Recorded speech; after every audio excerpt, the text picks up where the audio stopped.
नमस्कार दोस्तों। वो झूठ बोल रहा था बड़े सलीके से, मैं एतबार न करता तो और क्या करता। बिल्कुल, वो हमारा प्रधानमंत्री, देश का प्रधानमंत्री लोकसभा में बोल रहा था, संसद में बोल रहा था। तो जो भी वो बोल रहा था हमें यकीन करना था, क्योंकि प्रधानमंत्री बोल रहा था, सशपथ बोल रहा था। उसने बहुत बोला, 2.25 घंटे से अधिक बोला। लोग कहते हैं उसने बहुत ज्यादा झूठ बोला, इतना झूठ बोला कि सिर्फ झूठ ही झूठ था। मोदी जी ने संसद में एक एक करके कई झूठ बोले, सीना ठोक ठोक कर। मतलब एक तो चोरी, ऊपर से सीना जोरी। हम बताते हैं कि मोदी जी संसद में कैसे झूठ बोल रहे थे और उनके सांसद टेबल थपथपा रहे थे। मोदी जी ने बेशर्मी से पहला झूठ LIC को लेकर बोला। डींगे हाँकते हुए मोदी जी ने कहा कि उनके कार्यकाल में LIC मजबूत हो रही है। अब इसकी सच्चाई जानिए।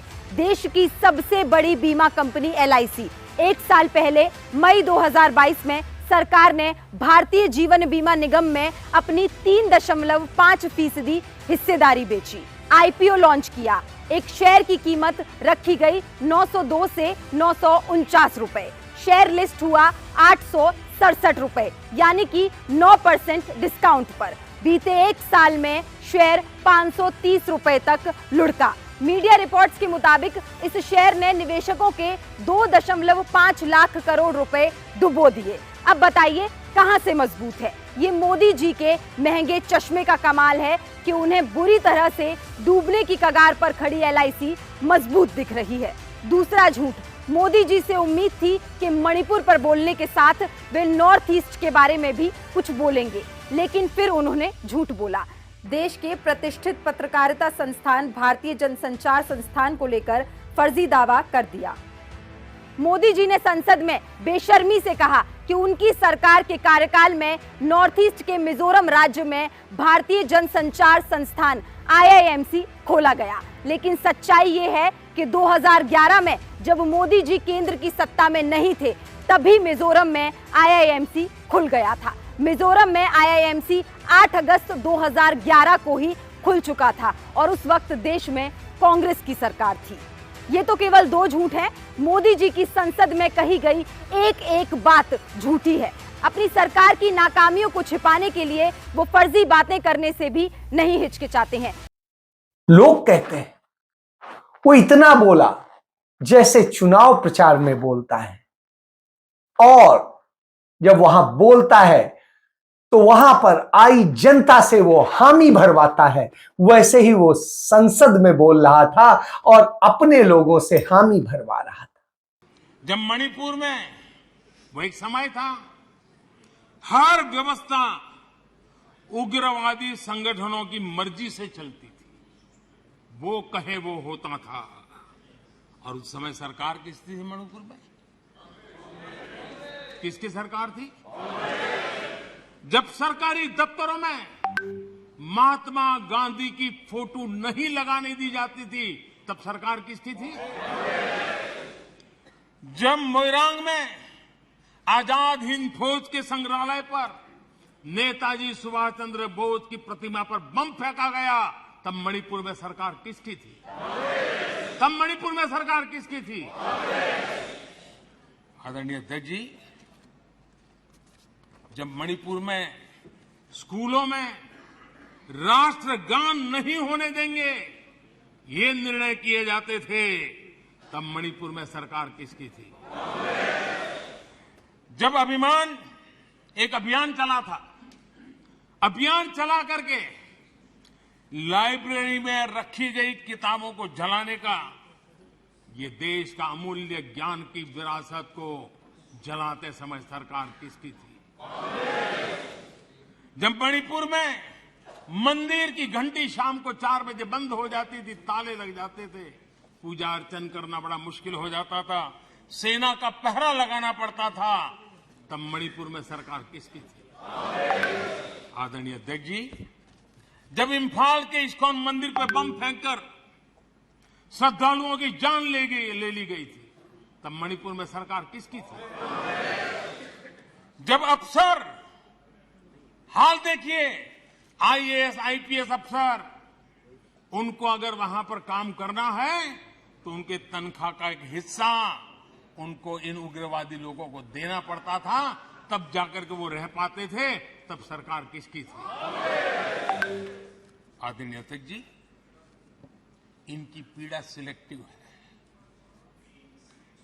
इनकी संवेदनाएं सिलेक्टिव है, इनका सब बातचीत राजनीति से शुरू होती है और राजनीति से आगे बढ़ती है। वे राजनीति के दायरे से बाहर थे, न मानवता के लिए सोच सकते हैं, न देश के लिए सोच सकते हैं, न ही देश की इन कठिनाइयों के लिए सोच सकते हैं। उनको सिर्फ राजनीति के सिवा कुछ सूझता नहीं है। वो 2 घंटे कुछ नहीं बोला उस मणिपुर पर, जिस मणिपुर को लेकर के प्रस्ताव आया था अविश्वास का। लेकिन 2 घंटे सुनने के बाद जब सब्र का बांध टूटा तो चुनावी भाषण तो सुनने नहीं आया था विपक्ष, तो उसने वॉकआउट किया, और जब वॉकआउट किया तब वो बोला, जिससे कि उसके ही अकेले लोग हों, उन्हीं की आवाज हो, कोई विरोध ना हो, कोई ये कहने वाला ना हो कि झूठ बोल रहा है वो। इसलिए कोई कहने वाला नहीं था कि झूठ बोल रहा था वो। और यही हाल उसके गृह मंत्री का भी था। गृह मंत्री भी जब बोल रहा था तो वो भी संसद में बोल रहा था, संसद में कसम खा के बैठा था और फिर भी बोल रहा था। लेकिन लोगों ने कहा वह भी झूठ बोल रहा था। एक गरीब मां कलावती या ऐसा कुछ नाम था, कलावती, बुंदेलखंड की बहन कलावती, उसके घर वो नेता भोजन करने गए और यहीं पीछे बैठकर गरीबी का बड़ा दारुण वर्णन, द्रवित हो जाए ऐसा वर्णन कर दिया। ठीक है भाई, अच्छा किया, आप इतने बड़े व्यक्ति होकर गरीब कलावती के घर पर भोजन पर गए, उसका भोजन कर लिया और इसकी वेदना को यहां वाचा दे दी। मगर बाद में इनकी सरकार 6 साल चली। मैं पूछना चाहता हूं वो कलावती का क्या करा? आता आपल्याला राहुल भाऊनं आपल्याला भेट दिल्यानंतर आपलं त्यानं दारिद्र्य दूर केलं, तर आपल्याला जरासं आता समाधानच आहे। 3 लाख रुपयाचे पहिला चकत दिला होता ना, मग त्यानं खात्यावर जमा करून दिले, 30 लाख जमा केले। आज जर मी त्यानं राहुल गांधीनं दिलं म्हणून सने मी आयतच खात गेली, तर उद्या राहते का? ते आयता ढगच खाऊन घेतला आणि उद्या करायचे मी जर ठगता काढाला तर कहाणच जगू? कोण थालीभर पानी देते का? मग कोणी जावई होत नाही, कोणी होत नाही। कलावती ने कभी भी नहीं सोचा था कि राहुल गांधी उनसे आकर मिलेंगे, लेकिन इस मुलाकात ने उनकी जिंदगी बदल कर रख दी। पहले जहां वो झोपड़ी में रहा करती थी, अब उनके पास एक अच्छा खासा घर है, बिजली और पानी का कनेक्शन है, और बार बार झूठ बोल रहा था। Thank you, Honorable Chairman, sir. Yeah, I am from the state of Mizoram. I am from the state of Mizoram. I am the tribal MP. Honorable Home Minister said that the tribal people in Manipur are Myanmaris. We are not Myanmaris. We are Indian. We have been living there before British administration. We have been living 200 years. इसी तरीके से उसकी वित्त मंत्री भी बोली, और वो भी जब बोली तो खूब बोली, मगर लोगों ने आंकड़े पेश कर दिए कि वह भी झूठ बोल रही थी और महा झूठ बोल रही थी। अब समझ में नहीं आता है मैं किस पे एतबार करूं, उन लोगों पे, इन पे, लेकिन एतबार तो करना पड़ेगा, क्योंकि जो वो बोल रहा है वो झूठ उसी के आंकड़ों में है। जिस मणिपुर में वो IIM बनाने की बात करता है, वो तो 2011 में बन गई थी। मैं कैसे एतबार करूं? ये उसी की साइट बताती है। उस गृह मंत्री की बात पे कैसे यकीन करूं? वो जिस महिला के बारे में बोल रहा था, वो महिला खुद कह चुकी है कि उसकी तो पूरी मदद राहुल गांधी ने की। मैं उन वित्त मंत्री पर कैसे यकीन करूं? क्योंकि पूर्व वित्त मंत्री ने पूरा डाटा दे दिया, उन्हीं का डाटा दे दिया कि वो झूठ बोल रही। तो झूठ पर ही पूरी सरकार टिकी है क्या? वो कह रहा था संसद में कि भ्रष्टाचार नहीं हुआ, और उसी की सरकार, उसी के सदन में उसी के आंकड़े बता रहे थे आयुष्मान घोटाला हो गया। भ्रष्टाचार पर खुद को दूध का धुला बताने वाली बीजेपी और मोदी सरकार में धड़ल्ले से भ्रष्टाचार हो रहा है। आज एक भी सरकारी योजना या संस्था ऐसी नहीं है जहां पर मोदी जी की सरकार में घोटाला या भ्रष्टाचार ना हुआ हो। ऐसा हम नहीं कह रहे हैं, बल्कि देश की संवैधानिक संस्था कैग की एक रिपोर्ट में इस बात का खुलासा हुआ है। कैग ने संसद में अपनी एक रिपोर्ट पेश की है, जिसमें उसने मोदी सरकार के घोटालों की पोल खोल दी है। चौंकाने वाली बात तो यह है कि जिन जिन योजनाओं से पीएम मोदी का नाम जुड़ा है, वहां घोटालों की ये लिस्ट और लंबी है। कैग ने अपनी इस रिपोर्ट में बताया कि जिस आयुष्मान भारत योजना पर मोदी सरकार अपनी छाती पीटते नहीं थकती है, उसमें लगभग 7.5 लाख लाभार्थियों को एक ही फोन नंबर से जोड़ दिया गया। अब मतलब ये है कि जिन लोगों ने कभी इस योजना का लाभ लेने के लिए अप्लाई ही नहीं किया, उनके नाम पर भी आयुष्मान कार्ड बना दिया गया। मोदी जी जिस रेलवे की हर छोटी से छोटी ट्रेन को हरी झंडी दिखाने के लिए पहुंच जाते हैं, उसकी स्थिति बेहद खराब है। कैग ने बताया कि रेलवे ने 2021 से लेकर 22 में अब तक का सबसे खराब प्रदर्शन किया है। रेलवे ने 107 रुपए खर्च करने पर केवल 100 रुपए कमाए हैं। पहले की सरकारों के दौरान रेलवे सबसे ज्यादा प्रॉफिट कमाने वाली पीएसयू थी, लेकिन मोदी जी ने उसका बंटा धार कर दिया है। कैग ने यह भी बताया कि रेलवे के एसेट की हालत काफी खराब है और उनको बदलना बहुत जरूरी है। अब समझिए कि क्यों देश में भीषण रेल हादसे हो रहे हैं। सबसे बड़े चौंकाने वाले खुलासे में कैग ने कहा कि मोदी सरकार में मुर्दों के नाम पर भी भ्रष्टाचार हो रहा है। उसने बताया कि इस सरकार में 2017 से 2021 के बीच 2103 मृतकों को पेंशन दी गई। अब जाहिर है मरे हुए लोग तो पेंशन ले नहीं रहे हैं, तो पैसा कौन ले रहा था? अब समझिए, ना खाऊंगा ना खाने दूंगा का नारा देने वाले मोदी सरकार की सच्चाई क्या है। इनकी सरकार में भ्रष्ट लोग मुर्दों तक को नहीं छोड़ रहे हैं, लेकिन सच्चाई कब तक छिपाई जा सकती है?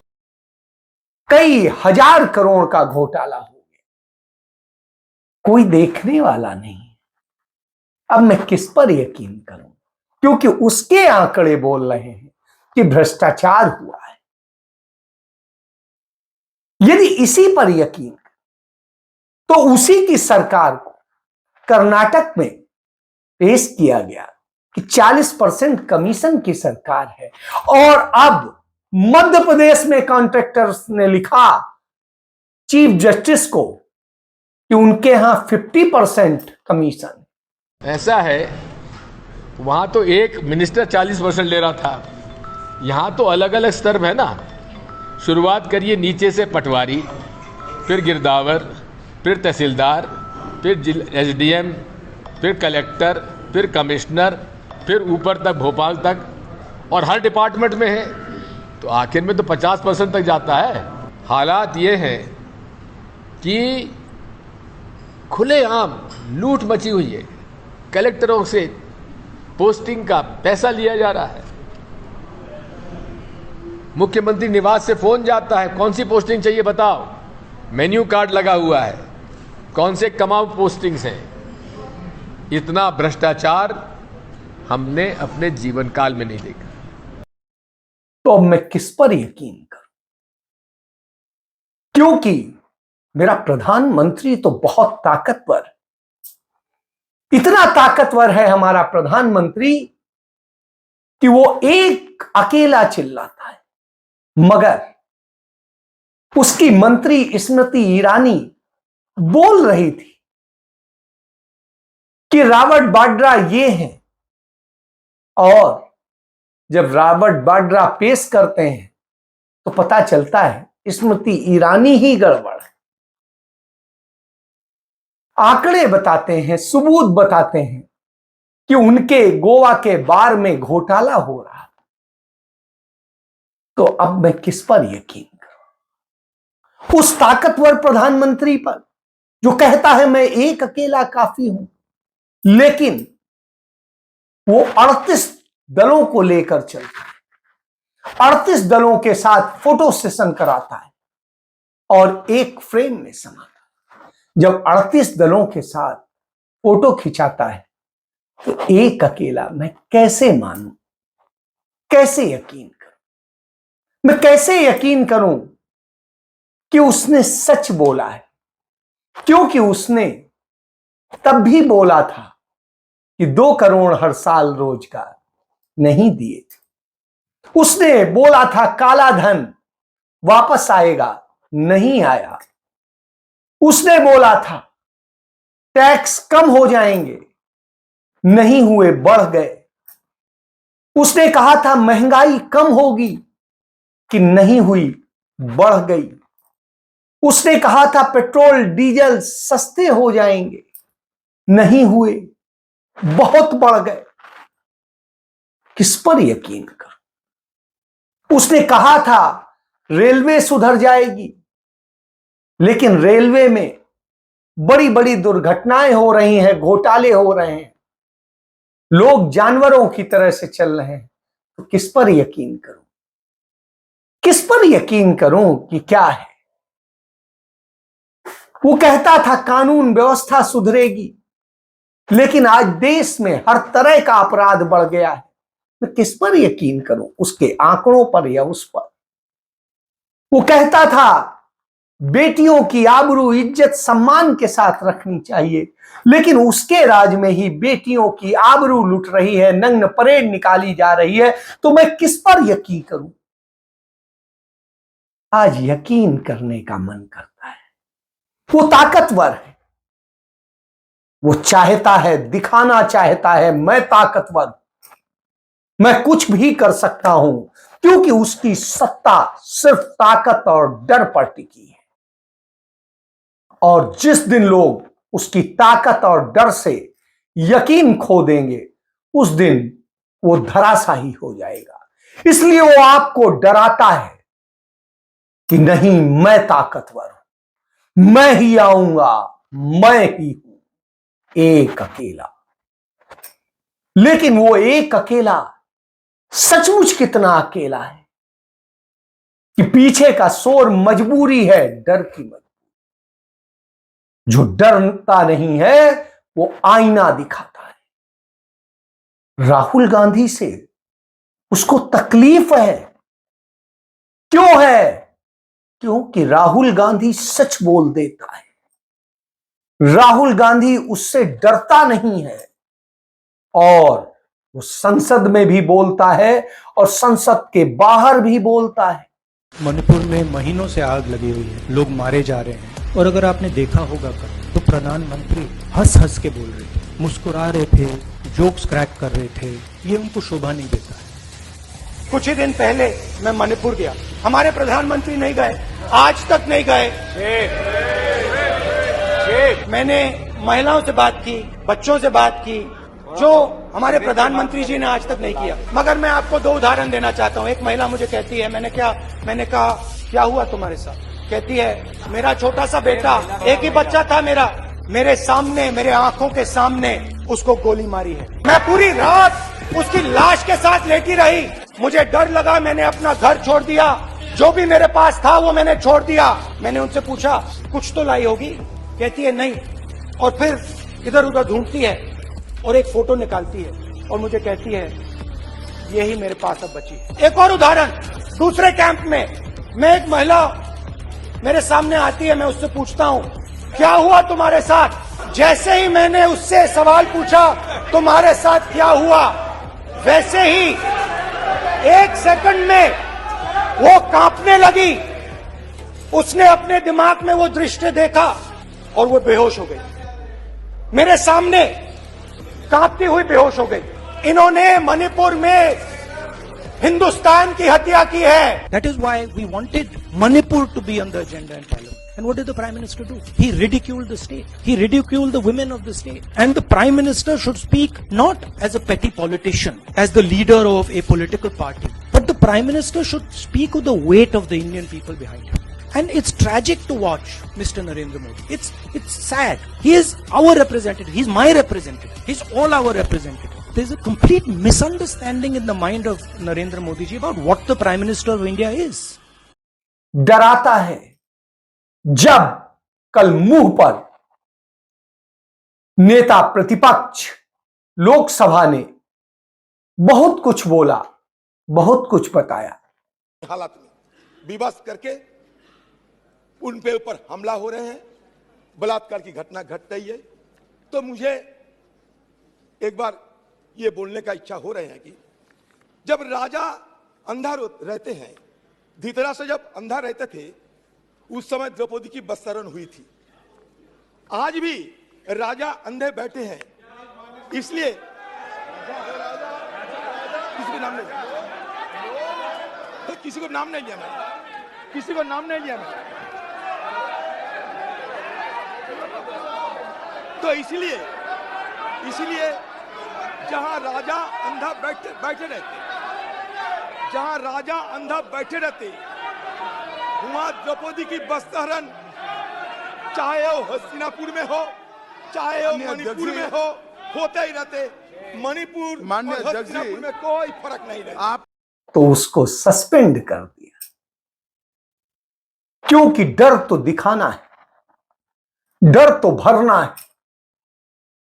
वही डर दिखाया जा रहा है।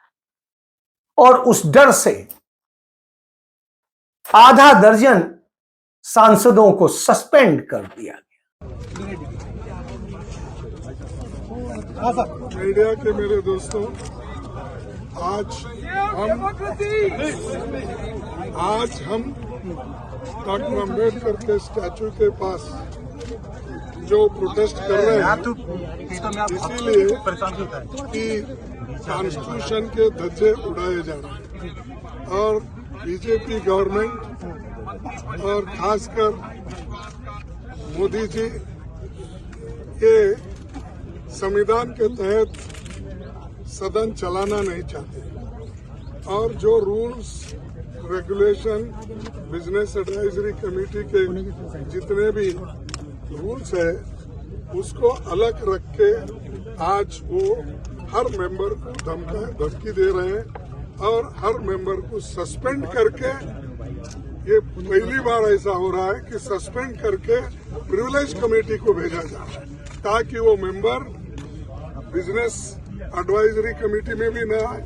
वो मेंबर हालांकि हमारे आदिर रंजन चौधरी जी के चेयरमैन है पब्लिक अकाउंट्स कमेटी के, वो पब्लिक अकाउंट्स कमेटी भी न आए और सीएजी की रिपोर्ट में भी कोई हिस्सा न ले, क्योंकि जो कमियां हैं, सरकार की गलतियां हैं, वो सीएजी में बताते हैं। तो उससे दूर करने के लिए उनको ऐसा सस्पेंड किया है कि 1 दिन 2 दिन कहीं टाइम नहीं बताया। प्रिविलेज कमेटी की रिपोर्ट जब आएगी, जिस तरीके से उन्होंने अपने रजनी पाटिल जी को किया था, उसी तरीके से इनको आज को किए हैं। यानी डेमोक्रेसी को दबाना चाहते हैं और संविधान के तहत चलना नहीं चाहते। इसीलिए आज हम यहाँ सभी पार्टी के लोग मिलकर प्रोटेस्ट कर रहे हैं और ऐसे जो इलीगल उनके काम है, बेकानूनी काम जो है, इसके खिलाफ हम लड़ते रहेंगे और फिर सदन जब शुरू हो जाएगा उस वक्त भी हम ये बात रखेंगे और उनको कहेंगे। ये डर ही तो दिखाना है। उसने सुप्रीम कोर्ट को डराने की कोशिश की, उसने देश को डराने की कोशिश की। कुछ डर गए, कुछ नहीं डरे। उसने देशवासियों को डराया, उसने कर्मचारियों को डराया, उसने संस्थाओं को डराया, उसने पत्रकारों को डराया, उसने मीडिया मालिकों को डराया, उद्योगपतियों को डराया। सब डरते चले गए। क्यों? डरेगा कौन? वही ना जो चोर होगा। और जो चोर नहीं होगा वो क्यों डरेगा? कितनी देर डरेगा? लिहाज की भी सीमा होती है। तो जिसने डरना छोड़ दिया उससे वो खुद डर गया है, और जब डर गया है तो उन पर हमला करता है।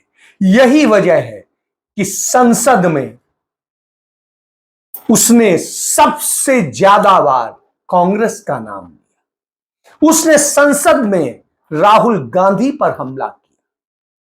उसने संसद में उन सब पर हमला किया, अदालतों पर हमला किया जिनसे वो डरता है। और इस डर का नतीजा सामने देखने को मिल रहा है।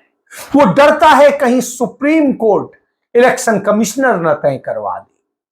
वो डरता है कि कहीं और संस्थाएं भी स्वतंत्र न हो जाए। तो वो आपकी स्वतंत्रता से डरता है, इसलिए आपको लड़ाता है, आपको बांटता है, आपको फिर आप पर राज करता है, आपके पैसे से ऐश करता है। वो है हमारा प्रधानमंत्री नरेंद्र मोदी। तो आप भी एंजॉय कीजिए इस प्रधानमंत्री के साथ में डर को।